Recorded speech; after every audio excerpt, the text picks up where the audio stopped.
Hi, it's Jeff here from discoverdouble-bass.com, where you can go to learn all about the double bass. We have interviews, courses, and we feature some of the most interesting bass players in the world. And I'm so excited today to meet one of my double bass heroes, somebody who is a major force here in New York City. He is the Downbeat Magazine 2019 Rising Star. He's known for his work in contemporary music with artists such as Pharoah Sanders, Ravi Coltrane, Louis Hayes, many more, and he's recorded on way over 100 albums. He's also an active music educator, currently on the jazz studies faculty at NYU Steinhardt. He's released 6 albums as a leader, and most recently, I believe the last one was Force Majeure, but we'll find out in just a moment. So it gives me great pleasure to welcome Dezron Douglas. Welcome, Dezron. Thank you for having me, Jeff. Well, thank you. Thanks for coming out. It's just been I've so enjoyed checking out more about your music. And is the last album Force Majeure? Yes, my last record as a leader with my name on it is, yes, Force Majeure. I can't tell you how much I enjoyed that, and the lockdown feels like it was a really challenging time for so many people, but all of this creative, energy has come out of it, and your duo album with the great Brandee Younger, it's it's a really special thing. Maybe why don't we start there and give us a little bit of a kind of overview about how that came about and what you were hoping to. Like everyone, me and Brandee, my partner, we were stuck home, and before the pandemic happened, we were scheduled to play a duo concert at the Miller Theater in Columbia University. And it would actually have been the first time that we actually came out the house and performed a whole concert duo, publicly. We had done it over the years for private jobs, but mainly in the house. So, of course, like everyone that had work on the books, when the pandemic happened, we got that message or email, or sometimes even letter in the mail of force majeure, this is an act of God.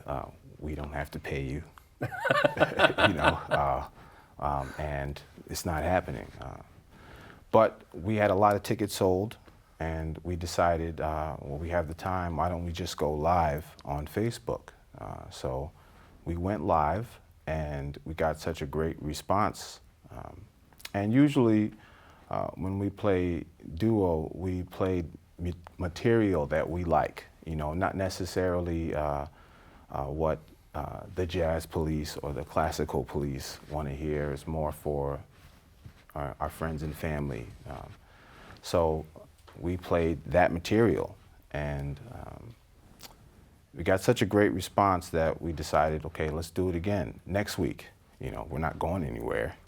And it sort of put us in a mind to prepare for something, when the world is turned upside down and you have no foreseen future or something to hold on to. All you can do is what you can create. So we sort of created our own universe, as everyone else did in the home. And then after maybe like a month or so of lives, about 4 or 5 lives, a friend of ours from International Anthem, Scotty McNeese, reached out to us and said, why don't you guys keep recording this? Maybe we can make a record, So they sent us this little microphone that Brandee would put into her iPad, and whenever we went live, we just recorded it.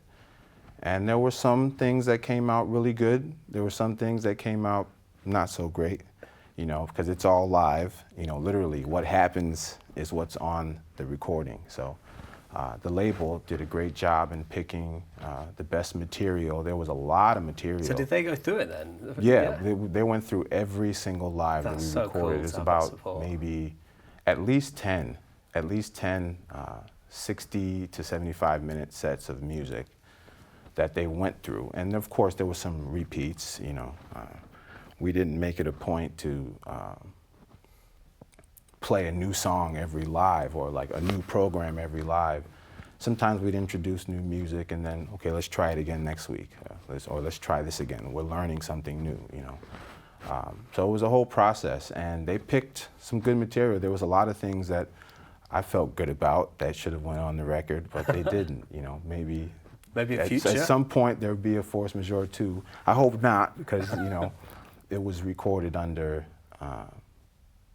strenuous circumstances, and you know, for literally that record is just a sort of memory piece for a time that we hope never happens again, right?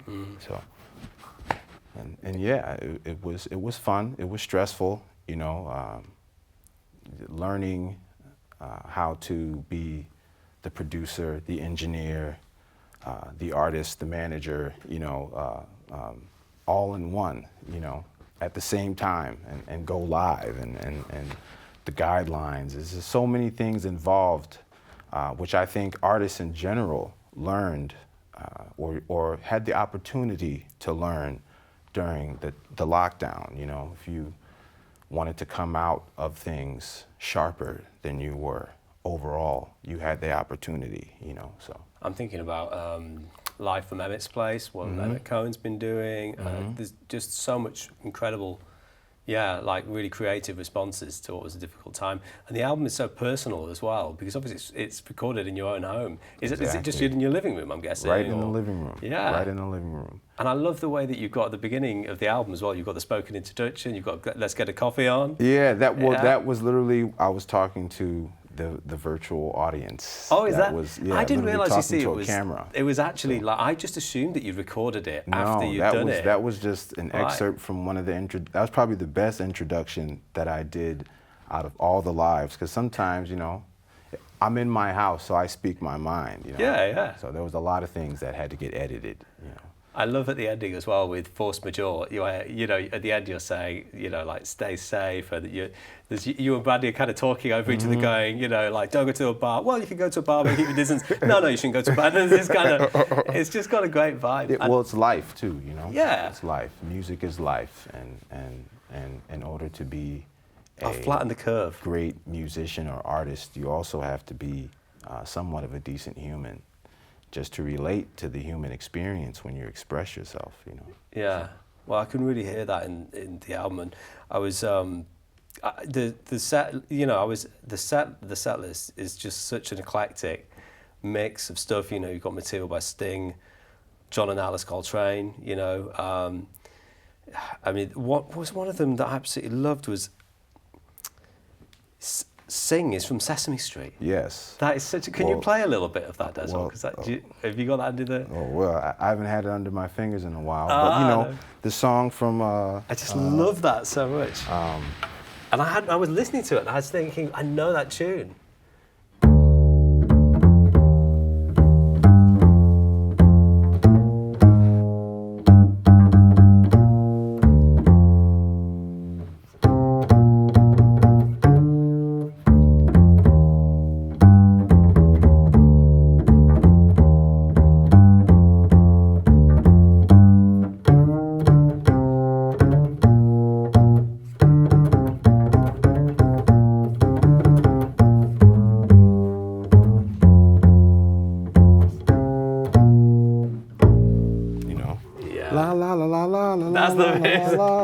And you played that in unison. You know, I'm a Sesame Street kid, so that song was something that, you know, was in my head. It just means joy. It just invokes joy, especially if you know the words. I used to know all the words. I don't know, but I know the melody. There's some great music. I can sing the melody, you know. Hey, you were saying about the Miller Theatre gig, and then that ultimately must have happened because there's this beautiful recording. Yeah, well, as soon as people got on board with streaming, you know, then the Miller Theatre and the staff at Columbia University, which they've been supportive of artists in New York City for a long period of time, all the arts. And they've actually been especially supportive to Brandee and myself. I actually just performed there with my quartet, sold-out concert back in March. And Brandee's performed there as a leader maybe a few years ago.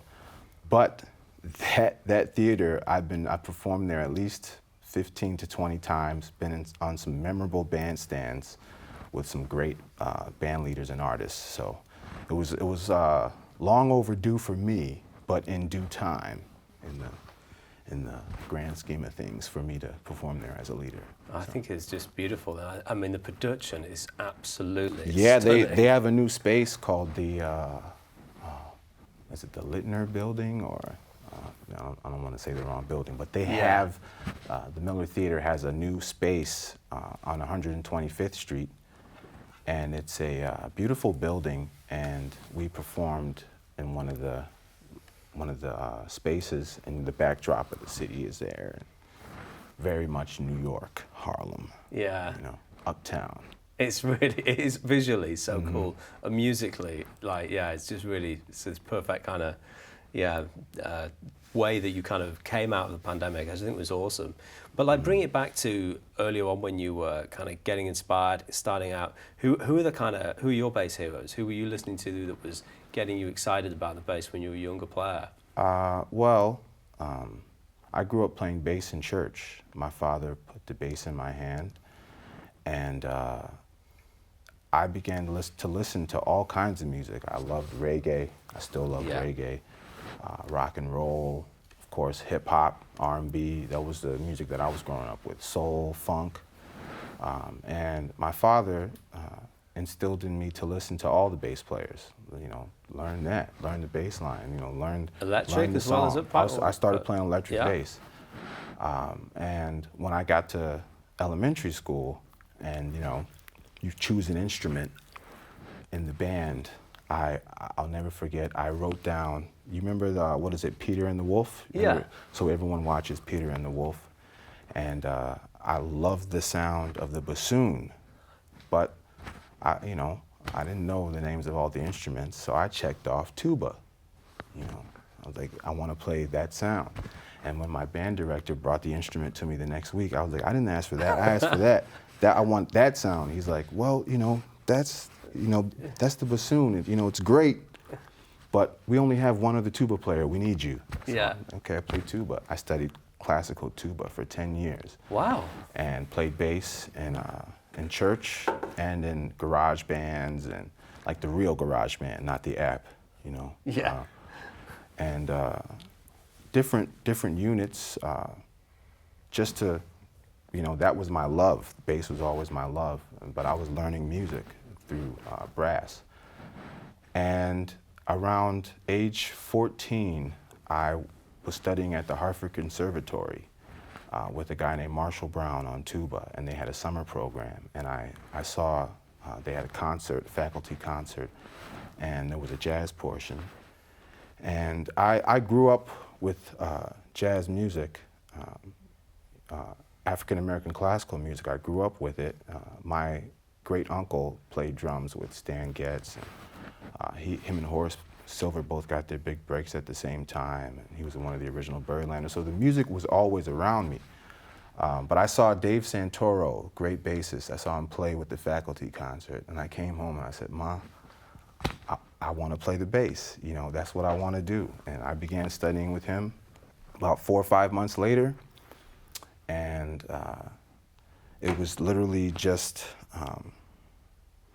whatever he could impart on me. He taught me a lot, but I learned a lot about theory and the role of the bass from spending that time with him in school. I joined my high school jazz band in my freshman year on bass. I played trombone and electric bass in my middle school jazz band, all while studying with Dave. And so Dave and the local bass players around town were my first influences. When I went to Hartt and got to study with the late, great Jackie McLean, my bass mentor, one of my musical fathers in this music is Nat Reeves. And he really took me under his wing and sort of showed me the way. This is, he recognized that I had a potential to be a bassist, not just a bass player, someone that's going to be on the bandstand. And I'm forever thankful to him for the opportunities, the lessons about life and music and opportunities. And I was really rough around the edges when Nat came into my life. You know, I'm from Hartford, Connecticut. I'm a kid from the hood. I was involved in sports. Music was my love, but it wasn't my life until I got to college and met Nat. So that's such a cool story. And what about when we're obviously over here in New York at the moment, and who were some of the players did you take lessons with anyone else? Did you go and visit Mr. Carter or the maestro or anyone like that? The maestro has been like the Wiz, you know, like the Wizard of Oz in my life. And I'm sure a lot of everyone else's lives, since if you have an affinity for this music. So I've always had my ears open when he spoke, you know, to me or to anyone else in general. But when I first started working in the city, there were bassists like Dwayne Burno, Peter Washington, Gerald Cannon, Ben Wolfe, Neil Miner, Paul Gill, John Weber, Todd Kuhlman, Essiet. You know, these were the bassists that I frequently saw on the bandstands. Curtis Lundy, you know, Scott Coley, who were always on the bandstands and shows that I was attending. And so I always appreciated going to see, to me, that was a lesson. The greatest lesson that you can take or receive from someone is seeing them in their element, be their highest selves, and you digest and understand what you can. And if you want to understand more, then you always have an opportunity to ask a question, you know. So specifically, Dwayne, Pete Wash, Gerald Cannon, John Lee, you know, they all wrapped their arms around me and was like, hey man, you know, this is what's happening, you know, this is what's happening, you know, if you want to be where we are, you know. And of course, seeing all the masters play, Maestro Ron Carter, Maestro Buster Williams, Cecil McBee, Maestro Reggie Workman, all masters, all maestros, you know, literally seeing them create and wow audiences with a single note. And you've worked with, you know, so many of these kind of legendary players. Phoebe Sanders? Yeah, he was the first person to take me to Europe. Really? Yeah. We went to Italy and Paris, 2 festivals. I've always gravitated toward the masters, you know.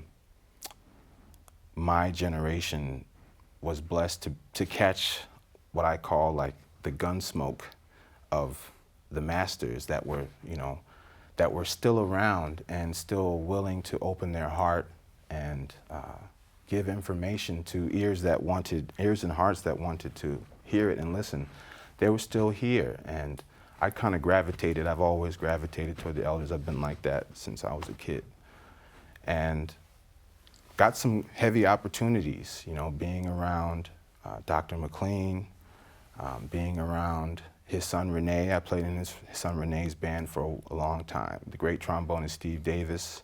And then through Nat and Joe Farnsworth, I got recommended to play with Pharaoh. I had some time, I spent time with Freddie Redd. Remember some of the band leaders, people that actually paid me to be around them. Oh, it's so cool to hear. And I think that, you know, when you're surrounded by people like that who can just communicate with such a clear voice. And when we were talking earlier about what we might discuss, one of the things I said that I'm just so drawn to is your improvising is just so compelling, and you just really hold someone's attention. And I think you do it in a way that's just so careful, and Yeah, it's really unique. I think it's great, and there's some. I mean, just some places to start for people. There's a great NPR concert where you're playing "More Coffee, Please." Oh and yeah. And I just love that intro, and you just Thank you do you. that, and then you bring in the band with such authority, and there's no way you can kind of like look away. But the ideas are just so it's so compelling. I just wonder if you could maybe speak a little bit about that, or Well, you know, I'm sorry to cut you off. Go on, yeah. Going back to Dr. McLean Yeah. and the maestro, there was my sophomore year, the maestro came to the Artist Collective, which was a building that Dr. McLean and his wife, Dolly McLean, had created for arts, fine arts, performing arts, and theater in the Hartford community, a beautiful building. And Dr. McLean had a series where he'd bring his friends to do a concert. So he brought the maestro, and Dr. McLean called me up on the phone, and you know, I'm gonna do a little semi-impersonation, but he's like, yeah, Dezron, yeah, you know, Ron Carter's coming, and I want you to open up a bass solo for him. And I'm like, whoa, okay, no problem, you know, thank you for the opportunity. And so he said, yeah, so come by the collective, and I want to hear what you're going to play. And I went by, and I had something prepared, and I played it about 2 or 3 times, and maybe after the 3rd time, I looked at Dr. McLean, and he had this kind of, he had a look that he would give when something wasn't happening, you know. It was just kind of a stale, like, looking off into the wilderness, and he's like, you know, I know what you worked on, but just play. So I closed my eyes, and I just played something. And then he stopped me in the middle, and he said, that's it, you know. He said, I don't know what you were looking for, but you found it. And I began to learn what that actually meant, you know. When you have a chance to be by yourself with no outside forces and it's just you, you can tell a story. Well, you should tell a story all the time, but you can really impart how you feel to whoever's listening, you know. So I actually performed that piece for the maestro, and he sat right in the, you know, Dr. McLean had this red chair. It was like a king's chair. And whoever his guest artist was, they sit in the chair and they watch a band. I actually was a part of a couple groups. I was a part of a quartet that played for the great McCoy Tyner's trio. And McCoy sat in that same chair and watched the band play. I did the same thing with the Heath brothers. They sat in the chair. They had a couple chairs out there for them. And so they did one for the great Toots the Elmans, you know, sat in the chair and we played a song. So that moment was, you know, there's not many people who can play solo bass as beautiful as Ron Carter. We actually just lost a great bassist in Charnette Moffett. And I remember going to the Iridium to see Charnette play. He was touring, he did a solo record. And I remember I sat through and enjoyed and was engaged 75 minutes of solo bass, and rest in peace, Charnette, you know, but that's a hard thing to do, you know, and so all the human contributions to this instrument that can play solo, and I've checked out a fair amount, and so I have some great examples to build upon and just be myself, you know. Yeah. Sometimes there's rules, but there's no rules, but there's rules, but there's no rules, but there's rules, you know. Well, that's awesome. Just to finish off, let's maybe just talk us through the bass. What's going on here in terms of, everybody always asks, whenever we have a guest, they say, well, what strings are these guys using? You know, what's the setup looking like on your instrument? Well, just give us a quick tour, maybe. I have it's a beautiful bass. Spiral chords. This is a 7/8 Juzek. sounds amazing as well when you were playing it earlier. It looks sort beautiful. of gravitated to me by the creator, and I made a move and haven't put it down since. Yeah.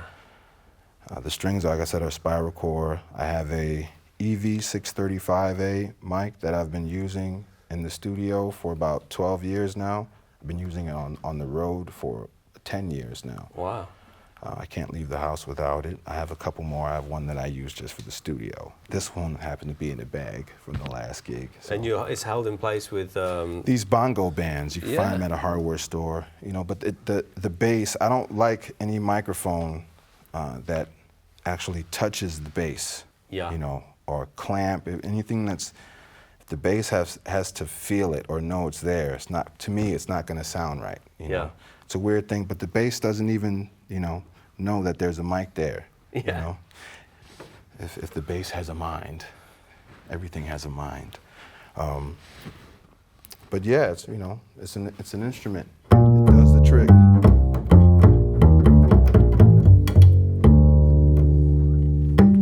It's gorgeous, absolutely gorgeous. Well, listen, thanks so much, Dezron, for joining us today. Just let's finish off by pointing people to your music. You mentioned a new project that you've got coming up. Who's... Yes, my quartet, which actually started in the pandemic with Emilio Modeste on saxophones, George Burton on piano, and Joe Dyson on the drums.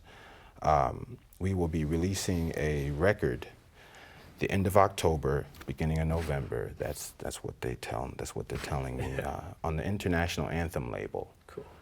We actually documented a lot of the process of learning the music. I have a series on Patreon. Me and my partner, Brandee Younger, we have a Patreon page called Force Majeure, where we do a brunch. We do a monthly brunch, but there's also clips that I post of my various projects, and she posts of hers.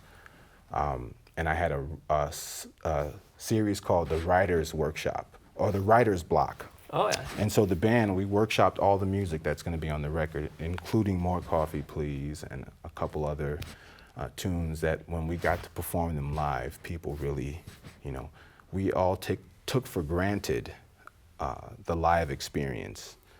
And, you know, music can sound a certain way when it's just the musicians creating or the creatives creating. Things can sound a certain way, but when you have the synergy of an audience, things take life more and more, you know. Yeah, well listen, I'll be providing links underneath this video to all of your website, the Patreon, you know, all of your incredible music, and I just wanted to say thanks so much for the inspiration. I've really digged hearing you playing, meeting you in person. Maybe we'll finish off just with a little bit of playing from you. Would that be cool? Yeah, of course. Excellent, man. Well, thanks so much. All right, thank you. Cheers. Thanks, Dezron. Yes.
shaky there at the end, but forward, forward, forward, forward.